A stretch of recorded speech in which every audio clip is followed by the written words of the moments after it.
不会是哪儿来的野种吧？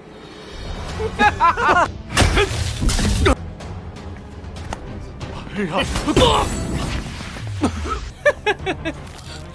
你们，不好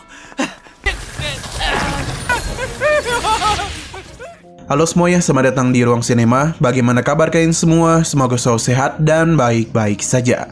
Sesuai jadwal, jadi pada hari ini kita akan kembali melanjutkan series Donghua Martial Master episode terbaru, yang mana ini adalah episode yang ke-439 sampai 440. Namun sebelum kita mulai, lebih baik kita lihat lagi apa saja yang telah terjadi pada episode sebelumnya. Di minggu kemarin, Qin Chen yang diremehkan berhasil membungkam semua orang karena dia itu telah berhasil menyelesaikan pil yang diminta oleh tetua Huang Fu. Tidak tanggung-tanggung, Qin Chen itu membentuk pil sempurna dan legendaris. Jin Zhao yang tidak terima mencoba memberikan fitnah kepada Qin Chen. Dan hal apa saja yang telah dia lakukan kepada dirinya. Dengan santuinya, Qin Chen memperlihatkan kepada para tetua mengenai apa yang sebenarnya terjadi. Mengetahui hal itu, tetua Huang Fu pun menjadi sangat kecewa. Ia berjanji akan mengurus masalah ini. Tapi sebelum itu, dirinya mengundang Qin Chen untuk menjadi tetua di pavilionnya. Qin Chen sebenarnya tertarik asalkan posisi putra suci Jin Zhao dicopot dan diberikan kepadanya. Berhubung itu bukanlah tanggung jawabnya, maka tetua Huang Fu akan melaporkan hal itu dulu kepada pemimpin mereka. Setelah semua itu, Qin Chen dan para tetua mulai pergi ke kediaman dari tetua Jiao. Di sana juga ada tetua Daji yang memberitahu kalau sekarang dirinya adalah pelayan baru dari Qin Chen. Sekarang kita akan melanjutkan episode terbarunya. Masih di kediaman dari tetua Jiao. Di sana mereka sedang membahas mengenai ketertarikan Qin Chen menjadi putra suci. Tetua Jiao mencoba menanyakan kepastiannya. Qin Chen membenarkan hal itu, hanya saja tetua Jiao menjelaskan kalau menjadi putra suci Pavilion Pil membutuhkan persetujuan dari tetua Pavilion dan juga membutuhkan rekomendasi dari wakil ketua ataupun guru. Berhubung beberapa waktu lalu Junior Lu terkena masalah, maka dia itu hanya memiliki gelar guru kosong saja.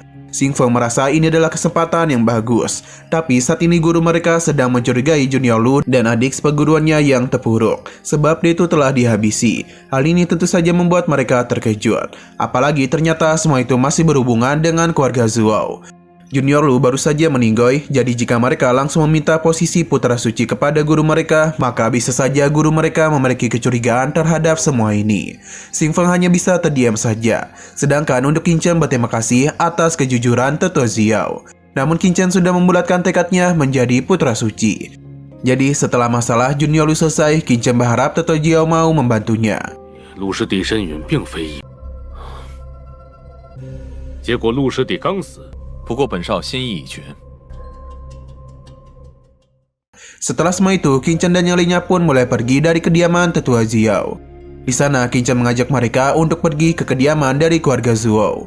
Kita pun dibawa ke pasar dari kota Dandao. Terlihat kalau tempat ini sangatlah ramai. Banyak orang yang berjualan berbagai macam benda, mulai dari pil dan yang lainnya. Qin Chen dan yang lainnya terus melanjutkan perjalanan. Sampai pada akhirnya kita pun dibawa ke sebuah tempat yang mana tidak ada satupun pelanggan yang memasuki tempat itu.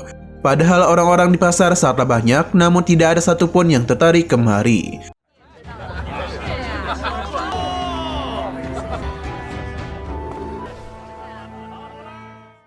Tetua ini sadar betul kalau bisnis gedung pil mereka semakin lama semakin sulit.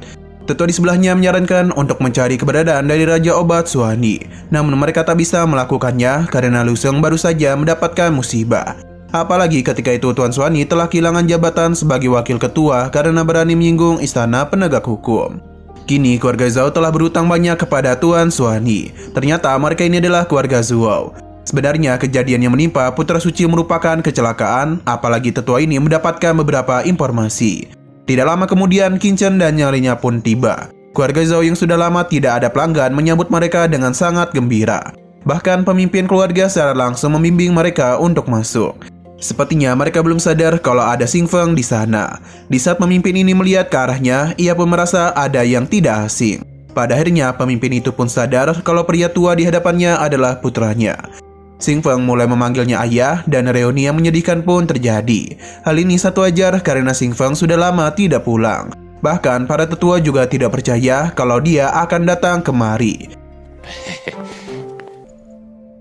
不知客人想，风儿，您是？你真的是清风？ Meskipun senang anaknya kembali, namun ayahnya langsung takut. karena bisa saja orang-orang yang jahat kepadanya mengetahui keberadaan putranya. Xing Feng menenangkan ayahnya, belum sempat menjelaskan sesuatu pun terjadi yang mana ada beberapa orang yang bertindak kejam kepada keluarga Zhou. Pria itu ternyata adalah Huang Huan. Pemimpin Zhou menanyakan tujuannya kemari, dan sombongnya Huang Huan pun menggeser pemimpin Zhou. Ia pun memberitahu kalau selama 3 hari pemimpin Zhou tidak setuju dengan tawaran yang diberikan, maka jangan salahkannya jika keluarga Huang melancarkan serangan kemari. Tetua ini memintanya untuk tidak berani seperti itu, karena keluarga Zhou masih memiliki hubungan dengan Papillon Pill. Huang Huan hanya tertawa sebab mereka telah mencelakai Raja Suani. Bahkan putra suci Lu juga harus ikut terlibat. Jadi dia meminta mereka untuk sadar kalau Papillon Pill sudah tidak menganggap mereka. Huang Huan meminta untuk menyerahkan gedung Pil karena jika tidak seluruh keluarga Zhou akan dirinya musnahkan. Tetua ini tahu betul kalau kala itu keluarga Huang lah yang memberikan fitnah kepada keluarga Zhou. Padahal pelaku yang menghabisi putra suci adalah keluarga Huang. Huang Huan tidak peduli karena alasan putra suci pergi adalah permintaan dari keluarga Zhou. Jadi mereka tidak akan bisa mengelak dari kejadian itu. Huang Huan kembali memberitahu kalau dalam 3 hari mereka tidak kunjung memberikan gedung Pil ini, maka keluarga Huang akan menghabisi seluruh anggota keluarga Zhou. 否则就等着灭门吧。还有脸提当个关系？生死的其实是你皇而去，你卓家3天内地狱。 Dato' Daji menanyakan apa yang harus mereka lakukan. Qin Chen memintanya untuk melihat dulu. Sedangkan Xing Feng yang tidak tahu apa-apa menanyakan kepada ayahnya mengenai apa yang sebenarnya terjadi. Mendengar kata ayah, Huang Huan pun penasaran sejak kapan Tetua Zhou memiliki anak lagi.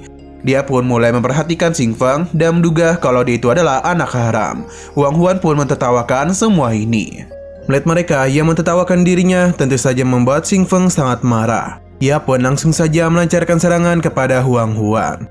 Namun sayang sekali serangan itu masih mampu ditahan olehnya, bahkan menyebabkan Xing Feng termundur. 不会是哪儿来的野种吧？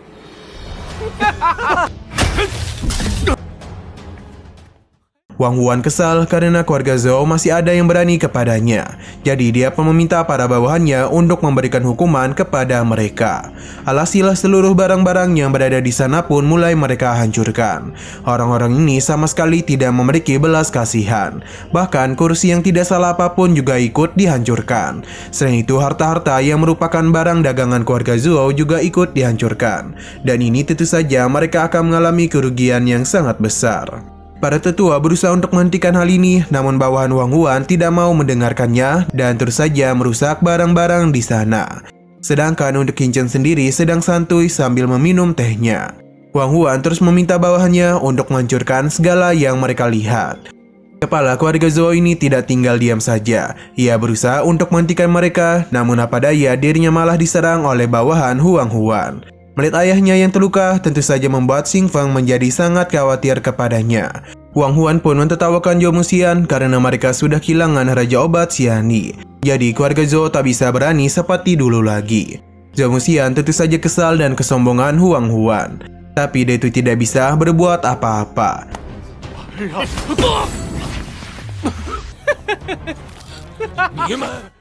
Sampai pada akhirnya, Qin Chen pun memberikan tepuk tangan kepada Huang Huan. Sebenarnya sejak tadi dia itu sedang menunggu apakah orang-orang ini bisa memberikan informasi kepadanya. Namun ternyata Huang Huan dan bawahannya hanyalah beberapa orang yang tidak berguna saja. Padahal itu agak membuat Huang Huan kesal. Zhou Muxian pun memberitahu kalau pemuda ini adalah pengurus keluarga Huang di kota Dandao.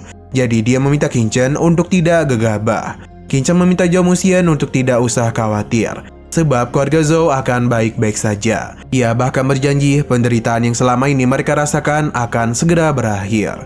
Qin Chen pun memberitahu kalau kepala keluarga Huang harus segera kemari untuk meminta maaf dan juga mengganti rugi semua yang telah mereka rusak. Perkataan Qin Chen malah ditertawakan oleh Huang Huan. Dia yang menganggap remeh Qin Chen mulai memberikan perintah kepada para bawahannya untuk segera menyerang Qin Chen.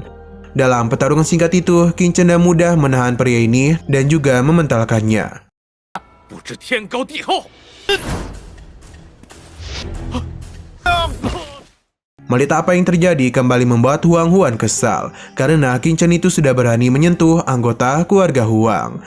Maka dia pun berjanji akan menghabisinya. Sesaat kemudian para bawahan Huang Huan pun kembali berdatangan.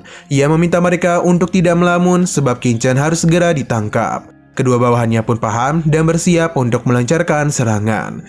Qingchen meminta Tetua Daji untuk melindunginya karena bagaimanapun dia adalah pengawalnya. Tetua Daji paham dan saat juga dirinya pun mulai menciptakan sebuah ruang hampa yang menghentikan serangan dua pengawal itu. Ia juga dan mudah mementalkan mereka. Wang Huan yang sadar dirinya sedang tidak baik-baik saja memutuskan untuk melarikan diri. Namun Tetua Daji tentu tidak membiarkan hal ini terjadi.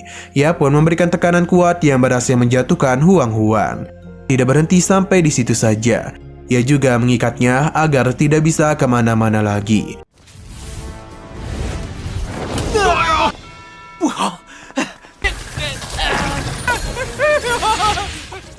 Tetua Daji sudah menyelesaikan apa yang diperintahkan oleh Qingchen. Nah, di sini Qingchen pun menarik penjaga itu untuk memberikannya sebuah pesan kepada kepala keluarga Huang, yang mana saat ini gedung pil keluarga Zhou telah mengalami kerugian besar. Jadi Qingchen meminta untuk membawa ratusan pil obat sebagai ganti rugi. Ia pun melemparkan pengawal ini agar bisa segera pergi memberitahukan pesannya kepada kepala keluarga Huang. Qingchen tidak berhenti sampai di sini saja. Ia meminta Tetua Daji untuk melemparkan orang-orang ini ke depan pintu agar semua orang yang lewat bisa mengetahui akhir dari keributan di tempat ini. Tetua Daji paham dan mulai membuang Huang Huan bersama dengan para bawahannya. Nah, orang-orang yang lewat pun mengenali Huang Huan yang adalah pengurus dari keluarga Huang.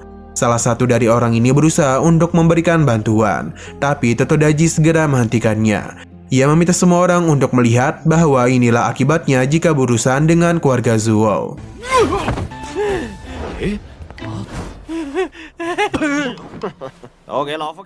Kembali ke dalam, Yamana Musian meminta anaknya untuk segera pergi dari tempat ini karena dia takut hal buruk akan terjadi kepadanya. Qingchen meminta untuk tidak usah khawatir karena dirinya lah yang akan membereskan semua masalah ini. Xing Feng meyakinkan keluarganya karena dengan kehadiran Qingchen, maka keluarga Huang tidak akan mungkin berani lagi kepada mereka. Musian pun hanya bisa terdiam saja. Di sini Qingchen memberitahu kalau alasan dia datang kemari adalah untuk masalah Putra Suci. Jadi dia pun meminta mereka untuk menjelaskan apa yang sebenarnya telah terjadi kepada Lu.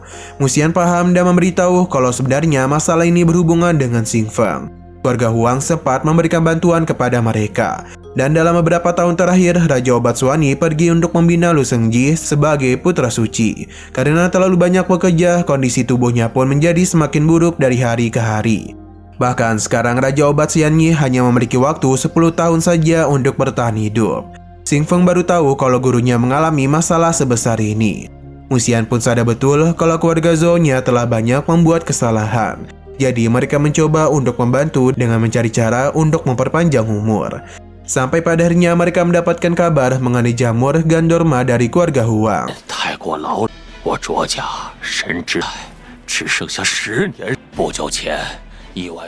Di sini Zhou Muxi memberitahu kalau keluarga Huang memberitahu mereka kalau ada barang yang bisa memperpanjang umur Raja Obat Suani, yang mana itu telah dilelang di pasar gelap di luar kota. Jika berhasil mendapatkan obat itu, maka mereka bisa membalas budi kepada Raja Obat Suani, dan umurnya yang tinggal 10 tahun saja bisa mereka perpanjang.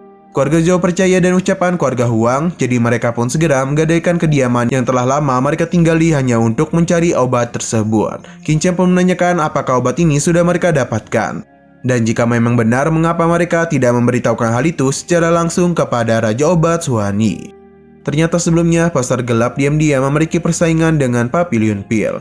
Jadi jika informasi ini bocor, takutnya akan terjadi pengepungan kepada pasar gelap. Pada saat itu lelang pun akan dibatalkan dan menghilang tanpa jejak.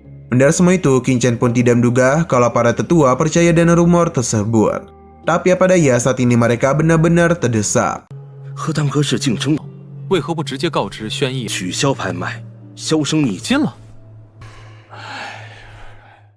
Qingchen penasaran mengapa keluarga Huang tidak menginginkan obat ajaib seperti itu. Selain itu, di belakang keluarga Huang, seharusnya juga ada dukungan dari tetua Papiliun Pil. Yang Muxi merasa memang ada yang aneh, tapi sekali lagi saat itu waktu mereka benar-benar terdesak. Jadi mereka hanya bisa menghubungi Putra Suci Lu saja. Qingchen paham, jadi setelah Putra Suci Lu mengetahuinya, pasti dia ingin pergi bersama.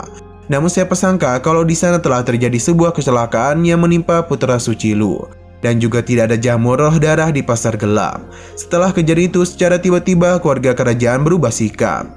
Zhou Muxi tidak menduga Qingchen bisa mengetahui kejadian setelahnya. Hal ini sangatlah mudah bagi Qin Chen pecahkan, sedangkan para tetua terlalu bodoh dan juga naif. Namun saat itu mereka terlalu banyak pikiran dan juga terkejut dengan apa yang terjadi kepada putra suci Lu. Qin Chen menenangkan mereka dan juga memintanya untuk tetap diam, sebab saat juga terjadi sebuah keributan di luar. Yang terlihat kalau ada beberapa penjaga yang sedang melakukan pemeriksaan. Huang Huan yang mengendali Komandan Jia menjadi sangat senang. Ia pun diminta untuk dibebaskan. Melihat hal itu membuat Komandan Jia penasaran siapa yang telah berani berbuat seperti itu kepada pengurus keluarga Huang. Sesaat kemudian Qin Chen pun mengintip dan meminta Tetua Daji untuk mengurus masalah ini. Tetua Daji paham dan langsung saja melancarkan serangan kepada Komandan Jia dan juga para rekannya. Kekuatan Tetua Daji ini sangatlah kuat, bahkan mampu mementalkan mereka. Tidak terima dan pelakuannya, Komandan Jia pun marah dan mulai melancarkan serangan kepadanya. Meskipun terlihat sangat kuat, tapi Tetua Daji hanya santuy saja menerima serangannya.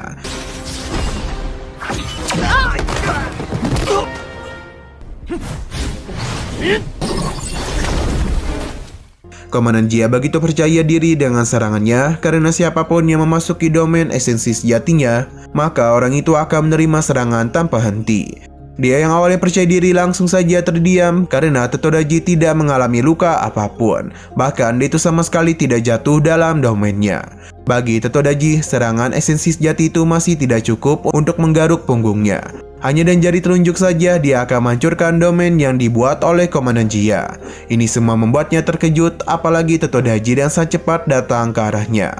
Tetua Daji menyelontek kepala Komandan Jia yang membuat ia termundur. Ia pun benar-benar kesal karena orang tua itu berani menyerangnya. Nah, di saat Tetua Daji sedang sibuk, Huang Huan pun berusaha untuk pergi.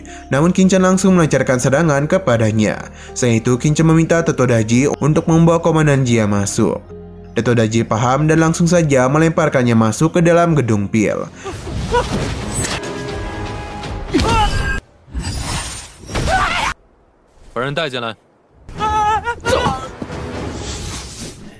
Di dalam sana, Komandan Jia begitu ketakutan karena bisa saja orang-orang ini melukainya. Ia pun meminta untuk tidak berani kepadanya sebab dia adalah seorang komandan. Bacotannya membuat Qin Chen merasa pusing. Ia pun menunjukkan rencana Raja Obat agar bisa membuat Komandan Jia terdiam. Alhasil ia pun tahu kalau Qin Chen adalah Raja Obat. Tidak hanya Qin Chen saja, namun Xing Fang juga menunjukkan rencananya. Komandan Jia langsung saja memberikan hormat sebab di kota Dandao posisi Raja Obat sangatlah dihormati. Dia meminta maaf karena telah berani bersikap sombong di hadapan mereka. Ia pun memohon untuk diampuni. Untung saja Qin Chen masih mengampuninya. Ia akan melepaskan Komandan Jia dan memintanya untuk tidak mengulangi kesalahannya. Komandan Jia pun bergegas untuk pergi. Orang-orang di luar menganggap kalau keluarga Zhou terlalu berani menyerang Komandan Kota Dandao. Hanya saja mereka telah salah paham. Karena yang dibuat takut bukanlah keluarga Zhou, melainkan Komandan Jia.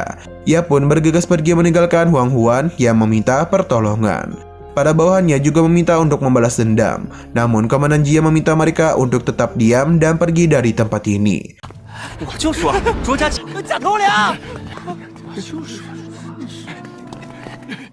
Merasa telah jauh, Komandan Jia pun mencoba untuk mencari tahu informasi. Ia seketika saja terkejut karena orang kuat mana yang berani menantang Putra Suci. Ia pun jatuh pingsan setelah mengetahui kalau dirinya telah berurusan dengan orang yang salah. Setelah berpindah ke tempat keluarga Huang, salah satu murid yang sebelumnya Qin Chen lepaskan sudah memberitahu mengenai kejadian di gudang pil keluarga Zhou. Hal itu kepala keluarga Huang menjadi sangat kesal karena keluarga Zhou sudah berani melawan keluarga Huangnya. Tetua di sampingnya menganggap kalau mereka ini terlalu berbaik hati, yang membuat keluarga Zhou tidak tahu diri. Tidak ingin dipermalukan, kepala keluarga Huang pun mengajak mereka untuk pergi ke gudang pil keluarga Zhou. Dia berjanji kalau hari ini keluarga Zhou akan mati tanpa bisa dikubur. Mereka semua paham dan kita pun dibawa kembali kepada Huang Huan, yang mana dia itu masih tertimpa oleh senjata Qin Chen. Tidak lama kemudian awan gelap pun muncul yang membuat orang-orang di sana kebingungan dengan apa yang terjadi. Tentunya itu adalah kedatangan dari tetua dan juga kepala keluarga Huang. Huang Huang pun merasa senang dan kedatangan mereka, karena kini dia pasti bisa diselamatkan.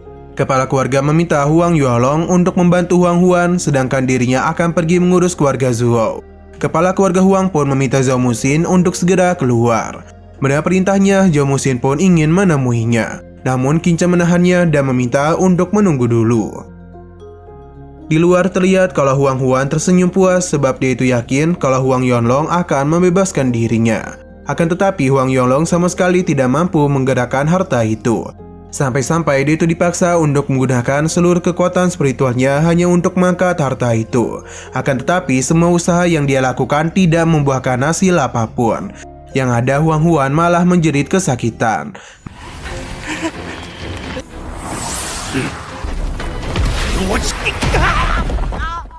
Melihat apa yang terjadi membuat kepala keluarga Huang kebingungan. Huang Yonglong menjelaskan kalau barang itu terlalu berat yang menyebabkan dia tidak mampu memindahkan barangnya itu. Mendengar perkataannya, kepala keluarga Huang mulai menganggap Huang Yonglong sebagai orang yang tidak berguna. Alhasil dialah yang akan mengangkat barang ini. Dan kekuatan spiritual yang kepala keluarga Huang miliki, dia pun mulai membentuk sebuah formasi dan menciptakan tangan yang besar.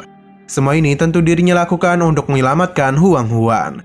Awalnya harta Qin Chen mampu diangkat sedikit, tapi sedikit saja masih belum cukup untuk mengeluarkan Huang Huan. Alhasil harta ini pun kembali menimpa tubuhnya yang membuat Huang Huan menjerit kesakitan.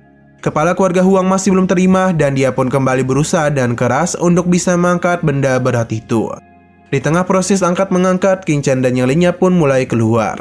Dia cukup lega karena keluarga Huang akhirnya kemari untuk ganti rugi kepada keluarga Zuo. Melihat kedatangannya membuat kepala keluarga Huang tidak fokus, alhasil benda ini pun kembali menimpa tubuh Huang Huan. Teriakan kesakitannya itu membuat orang-orang tahu betapa sakitnya tertimpa benda itu.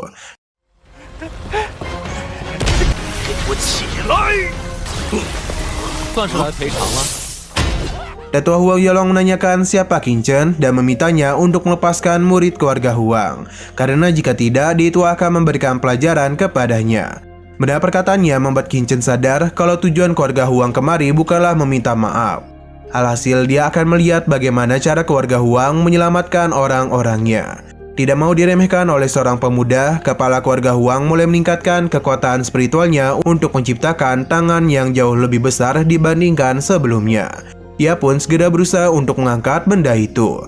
Huang Huan mengingatkan kepada kepala keluarganya kalau dia itu masih berada di bawah. Jadi jika kepala keluarganya membuat kesalahan, maka dirinya akan kembali menderita. Kepala keluarganya paham dan terus berusaha untuk mengangkat benda besar itu. Secara perlahan usahanya pun mulai membuahkan hasil. Harta milik Qin Chen mulai terangkat, akan tetapi karena dia sudah puas lebih dulu, membuat benda ini kembali terjatuh. Kepala keluarga Huang tentu saja tidak terima. Ia pun kembali meningkatkan kekuatannya. Bisa dikatakan kalau saat ini dia itu benar-benar sudah serius, karena jumlah tangan yang dia keluarkan 3 kali lebih banyak dibandingkan sebelumnya. Ia pun mulai mengarahkan semua itu kepada harta Qin Chen.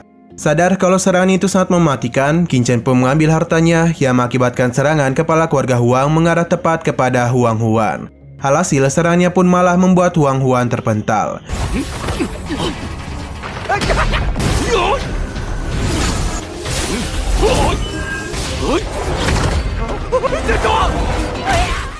Qin Chen memberikan tepuk tangan kepada kepala keluarga Huang karena ia sungguh sangat kejam. Dia yang tak bisa menyelamatkan klannya sendiri malah berniat untuk menghabisinya. Kesal dengan perkataannya, kepala keluarga Huang pun langsung melancarkan serangan kepadanya. Hanya saja Qin Chen agak mager, jadi dia mengutus Tetua Daji untuk mengatasi mereka. Dalam pertarungan itu, Tetua Daji tahu kalau keluarga Huang merupakan salah satu keluarga terpandang di kota Dandao. Jadi dirinya akan melihat seberapa hebat kekuatan yang mereka miliki. Dan percaya diri, kepala keluarga Huang memberitahu kalau Tetua Daji bukanlah tandingan mereka. Akan tetapi bisa terlihat dengan jelas kalau mereka bertiga kesulitan untuk menahan serangan Tetua Daji. Di sini kepala keluarga Huang akan menghadapi Tetua Daji seorang diri. Sedangkan Huang Yonglong dan juga muridnya itu diminta untuk menangkap Qin Chen dan juga Zhao Muxin. Akan tetapi Tetua Daji tentu tidak akan membiarkan orang-orang ini mendekati tuan mudanya. Ia pun membentuk sebuah klon yang akan bertarung dengan Huang Yuanlong dan muridnya itu. Sedangkan tubuh aslinya akan berhadapan dengan kepala keluarga Huang. Pertarungan mereka pun terjadi dengan sengit sampai pada akhirnya episode pada hari ini pun harus bersambung dulu.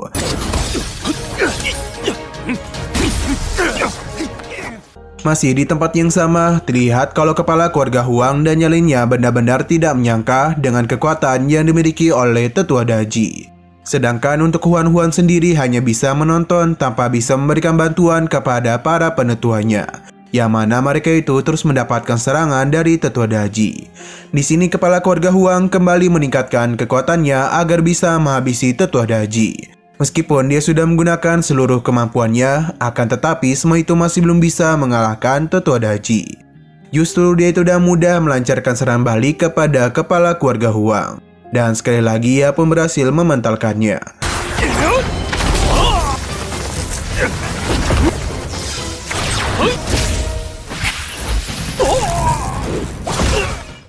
Melihat sebuah kesempatan, Huang Yolong segera melancarkan serangan kepada Qin Chen. Zhao Muxi berencana untuk memberikan bantuan. Tapi Xing Fang menahan ayahnya sebab ini semua bisa dengan mudah Qin Chen atasi. Dan mana saja Qin Chen mulai mengeluarkan kekuatannya dan langsung saja mengarahkan semua itu kepada Huang Yolong. Akibat hal itu, Huang Yolong pun harus menerima luka dalam yang cukup serius. Kini ketiga orang itu pun benar-benar telah kewalahan. Tetua Daji menanyakan kepada Qin Chen mengenai hal yang harus mereka lakukan kepada mereka. Qin Chen hanya tersenyum saja ketika melihat kepala keluarga Huang dan yang lainnya berusaha untuk pergi meninggalkan tempat ini. Tetua Daji tentu tidak akan membiarkan hal itu terjadi. Dia mulai membentuk sebuah pelindung untuk menahan mereka. Tidak itu saja, Tetua Daji juga menggunakan kekuatannya untuk mengikat keluarga Huang dan membawanya ke hadapan Tuan Muda Qin Chen. Kepala keluarga Huang yang sangat marah menanyakan sebenarnya apa tujuan mereka melakukan hal ini. Qin Chen malah kebingungan sebab jelas-jelas keluarga Huang lah yang lebih dulu mengirim orang untuk memukuli keluarga Zhuo. Jadi bagaimana bisa ini semua adalah salah mereka? Kepala keluarga Huang pun menanyakan keinginan dari Qin Chen. Dan santunya Qin Chen memberikan tendangan manja kepada kepala keluarga Huang sambil mengatakan kalau dia itu tahu keluarga Huang berencana untuk mencelakai keluarga Zhuo. Selain itu, mereka juga memberikan paksaan untuk mengambil gedung pil keluarga Zhuo. Atas apa yang telah mereka lakukan, Qin Chen meminta cincin penyimpanan mereka sebagai biaya ganti rugi. Jika dia menolak, maka Tetua Daji akan menghukumnya. Siksanya itu membuat kepala keluarga Huang kesakitan. Ia pun setuju dan akan menyerahkan cincin penyimpanannya. Tidak hanya milik kepala keluarga Huang saja, namun Qin Chen juga mengambil seluruh cincin penyimpanan mereka. Ia pun memberikan semua ini kepada Zhao Muxi dan juga Xing Fang. Mereka berterima kasih atas pemberiannya itu. 你还交出你们的储物戒指。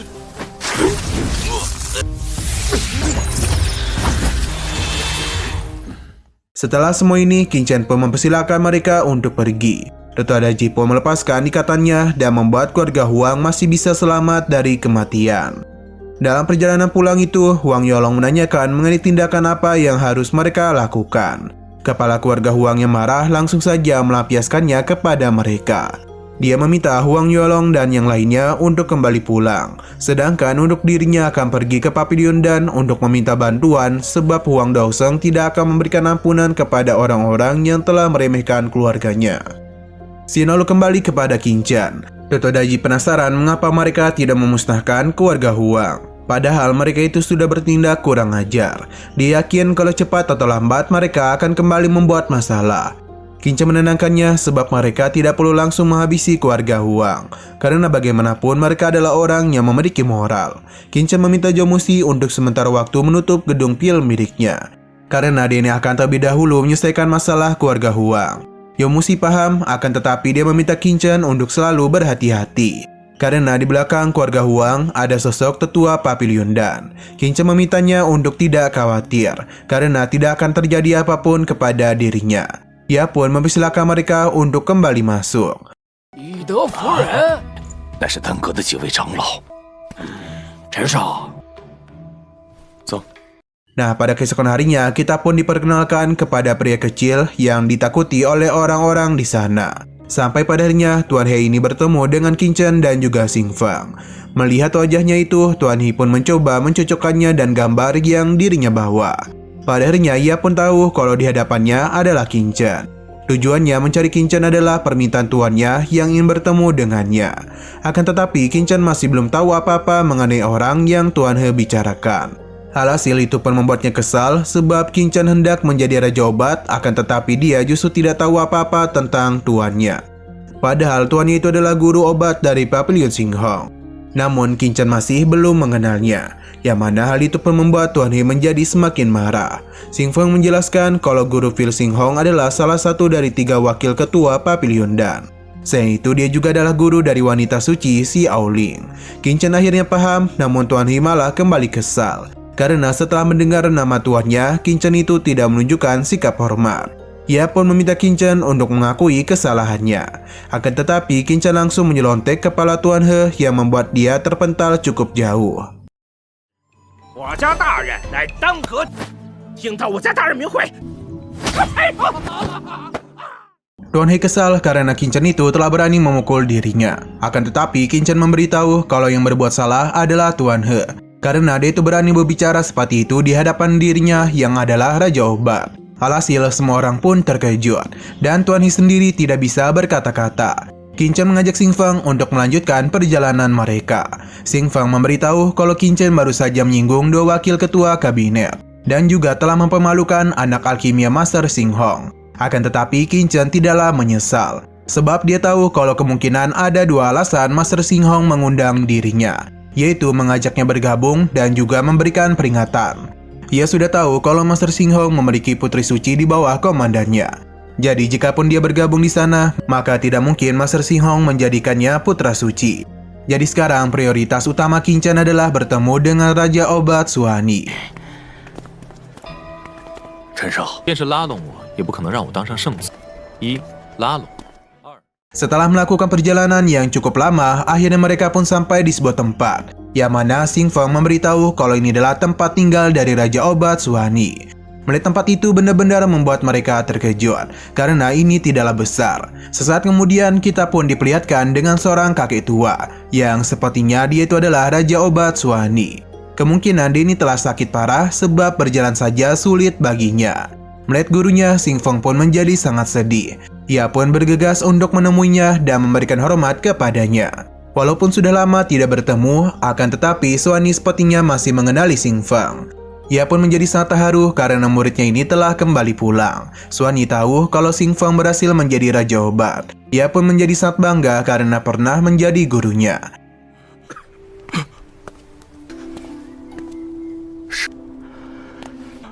Xing Feng，听说我轩一的弟子果。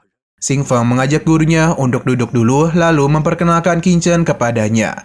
Dan ini jugalah sosok yang telah menyembuhkan kelemahan bawahannya. Berkat semua itulah kini Xing Feng bisa menjadi Raja Obat. Qin Chen pun memberikan hormat kepadanya sekaligus memperkenalkan dirinya. Suhani sudah tahu kalau Qin Chen itu ingin menjadi putra suci. Awalnya dia sedikit ragu dengan kemampuannya. Xing Feng pun memberitahu kalau Qin Chen ini sangatlah hebat. Jadi jika dia berhasil menjadi putra suci, maka Xing Feng yakin nama baik gurunya akan kembali pulih. Suhani paham apalagi Qin Chen itu sudah menyembuhkan penyakit bawaan dari muridnya, yang bahkan dia saja sulit untuk mengobatinya. Ia pun penasaran sebenarnya dia itu belajar dengan siapa. Qin Chen memberitahu kalau ia tidak belajar kepada siapapun. Jika Suhani ragu dengan dirinya, maka Qin Chen pun akan melihatkan sebuah surat dari teman lamanya. Ia pun memberikan surat itu kepada Suhani. Baru saja membuka surat itu, Suhani langsung saja terkejut. Karena Qin Chen itu adalah orang dari lembah Yao Huanggu. 若前辈有所疑虑， Qin Chen baru mengetahui kalau pemberi kebun obat ternyata adalah orang dari lembah Yonghuang. Berhubung ini berkaitan dengan lembah Yonghuang, maka identitas Qin Chen sudah tidak bisa diragukan lagi. Akan tetapi masalah pemilihan putra suci sangatlah penting. Apalagi baru-baru ini sering terjadi banyak masalah. Qin Chen menenangkannya sebab dia itu akan menyelesaikan semua ini sendirian. Apalagi alasan dirinya menjadi putra suci adalah untuk membalaskan dendam putra suci Lu. Perkataan Qin Chen membuat Suhani menjadi sangat bersemangat. Berhubung dia itu telah memiliki tekad yang sangat kuat, jadi dia pun akan mendukung Qin Chen. Suhani akan menyiapkan surat untuk memulihkan putra sucinya. 观众的，这就准备剑术。 Sebelum semua itu terjadi, kita pun dibawa ke sebuah tempat, yang mana ini adalah kediaman putra suci Jin Zhao. Bawahannya memberitahu mengenai rumor Qin Chen yang tidak menghormati putra suci. Selain itu, sisi kota Dandao juga sedang membicarakan tentang keluarga Huang yang ditindas oleh keluarga Zhuo. Berita mengenai pemukulan terhadap wakil ketua Pavilion Xing Hong juga tersebar di mana-mana. Dia yakin kalau semua ini pasti akan didengar oleh ketua Pavilion. Jin Zhao menjadi sangat senang dan dia itu ingin melihat bagaimana Qin Chen bisa menjadi putra suci setelah semua keributan yang dirinya ciptakan. Scene lalu kembali lagi kepada Qin Chen. Yang mana Huang Fu mengajaknya untuk menemui ketua Papilion. Akan tetapi dia tahu kalau Qin Chen ini telah membuat begitu banyak masalah. Jadi Huang Fu kebingungan bagaimana cara untuk membelanya. Ia pun memintanya untuk tidak berbicara sembarangan saat bertemu dengan ketua Papilion. Qin Chen hanya diam saja sampai akhirnya mereka pun sampai di depan pintu masuk. Ketua Papilion pun meminta mereka untuk masuk ke dalam ruangannya. 不惹事儿，真不知说。好了， Nah, sayang sekali lagi seru-serunya episodenya ini malah bersambung. Namun sebelum kita akhiri, seperti biasa kita akan melihat preview bagian selanjutnya. Ketua Papilion sepertinya kesal atas apa yang telah Qin Chen perbuat. Akan tetapi Qin Chen itu tidak mau meminta maaf, sebab dia itu merasa tidak berbuat salah. Inilah pertama kalinya Ketua Papilion melihat orang yang tidak tahu berterima kasih seperti Qin Chen. Alhasil ia pun akan memberikan hukuman mati kepadanya. Sebuah formasi yang sangat mengerikan pun diciptakan oleh Ketua Papilion. Ini semua dia siapkan untuk menghukum Qin Chen. Akan tetapi Qin Chen itu terlihat santuy-santuy saja dan episode pada hari ini pun harus bersambung dulu. Oke, sekian dulu pada video kali ini. Untuk video selanjutnya akan segera hadir pada minggu depan. Jadi bagi kalian yang ingin mengikuti series ini, langsung saja klik subscribe dan aktifkan loncengnya. Terima kasih yang sudah menonton video sampai habis. Jika kalian suka pada video ini, klik like dan share ke teman-teman kalian tentang channel ini. Dan ditunggu aja kelanjutannya. Oke, sampai jumpa di video selanjutnya.